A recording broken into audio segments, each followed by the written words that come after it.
ఏవి పండిస్తే మార్కెట్లో కొనుగోళ్లకు సులభంగా ఉంటుందో ఆ పంటల మీద తెలంగాణ రైతాంగం దృష్టి పెట్టాలి. ఇప్పుడు మనకు సమయం వచ్చింది.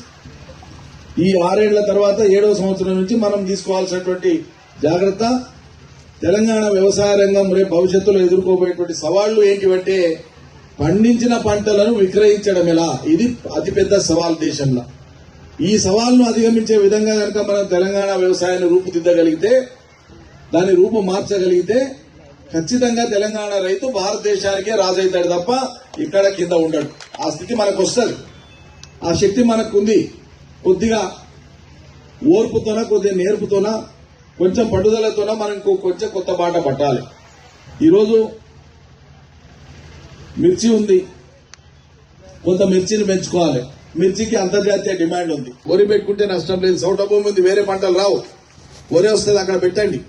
అంతే తప్ప బంగారం లాంటి భూములన్నింటినీ కూడా అచ్చుకట్టి వరి వేస్తే మనకు మంచిది కాదు. దయచేసి ఆలోచన చేయాల్సిందిగా నేను మనవి చేస్తా ఉన్నా.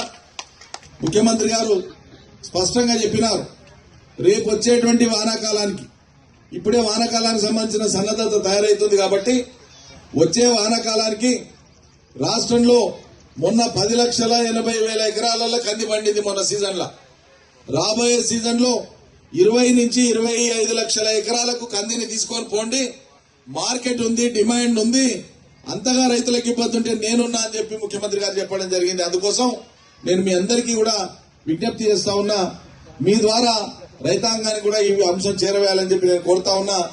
కంది సాగును పెంచండి. రాబోయే రోజులలో కందిపప్పు తక్కువై మనం ఎలా ఆఫ్రికా నుంచి దిగుమతి చేసుకుంటున్నది భారతదేశం. మనం తినే నూనెలు లేక మనం ఇండోనేషియా నుంచి, మలేషియా నుంచి నూనె దిగుమతి చేసుకుంటున్నాం. దాన్నే పామాయిల్ అంటాం.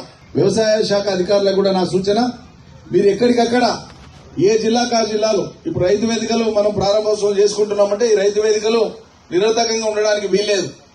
క్రియాశీలకంగా పనిచేయాలి. వారంలో కనీసం 3-4 రోజులు, ఇప్పుడు రాబోయే రోజులలో వారంలో 5-6 రోజులు పూర్తి స్థాయిలో రైతు వేదికల్ని మనం సద్వినియోగం చేసుకోవాలి. అక్కడ నిరంతరం శిక్షణ ఇవ్వాలి. ఏ పంటల వల్ల ఏ లాభం ఉందో, ఏ పంటలలో ఏ మెళుకువలు అవసరమో, ఏ పంటలు వేస్తే ఏ రకంగా రైతుకు దిగుబడి పెరుగుతుందో, ఏ పంటల్లో సస్యరక్షణ ఏంది, ఏ పంటలకు భూసారం ఏంది, ఏ పంటలకు పెట్టుబడి ఏంది, ఏ పంటల్లో ఏ రకమైన యాంత్రీకరణను ఉపయోగించవచ్చో రైతులకు ఎప్పటికప్పుడు ఆ విజ్ఞానాన్ని అందించి, ఆ సమాచారాన్ని అందించే పని ఈ రైతు వేదికలు చేసేది ఉంటది. దానికోసమే రైతు వేదికలు కట్టుకున్నాం. ఈ సాంప్రదాయ పద్ధతిలో అన్ని ప్రభుత్వ కార్యాలయాలుగా ఇదో కార్యాలయం కాదు.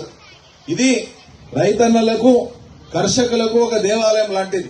ఒక పవిత్రమైనటువంటి కార్యాన్ని మొదలు పెట్టుకోవడం కోసం రైతు వేదికల్ని ముఖ్యమంత్రి గారు మొదలు పెట్టించినారు. వాటిని మనం రైతులను సద్వినియోగం చేసుకోవాలి.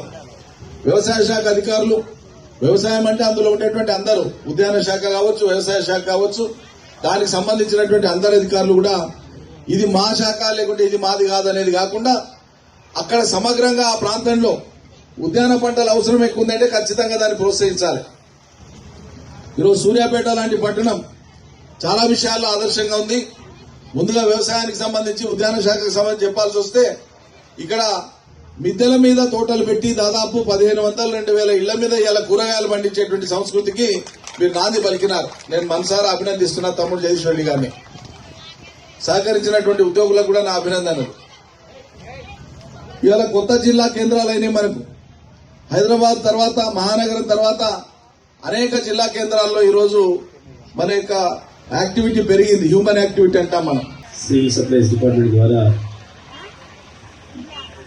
రాష్ట్రం మొత్తంలో ప్రారంభించుకోవడానికి సూర్యాపేట, నల్గొండ ఉమ్మడి జిల్లా ఇతని బాగుంటుందని చెప్పి నల్గొండలో ఎన్నికల కోడ్ ఉంది. మరి సూర్యాపేట అతి ఎక్కువ ఓట్లు పండించిన ప్రాంతం కాబట్టి ఇక్కడనే ప్రారంభం చేస్తా అని చెప్పి ఇక్కడ మనకు ప్రారంభించుకోవడానికి అవకాశం ఇచ్చి ఓట్ల కొనుగోలు కేంద్రాన్ని, అదే సందర్భంగా రైతు వేదికను ప్రారంభించడానికి మనకు అవకాశం ఇచ్చి వచ్చిన పెద్దలు తెలంగాణ రాష్ట్ర వ్యవసాయ శాఖ మంత్రులు నా గురువు గారు సింగిరెడ్డి నిరంజన్ రెడ్డి గారు, సభాధ్యక్షులు జిల్లా కలెక్టర్ వినయ్ కృష్ణ రెడ్డి గారు,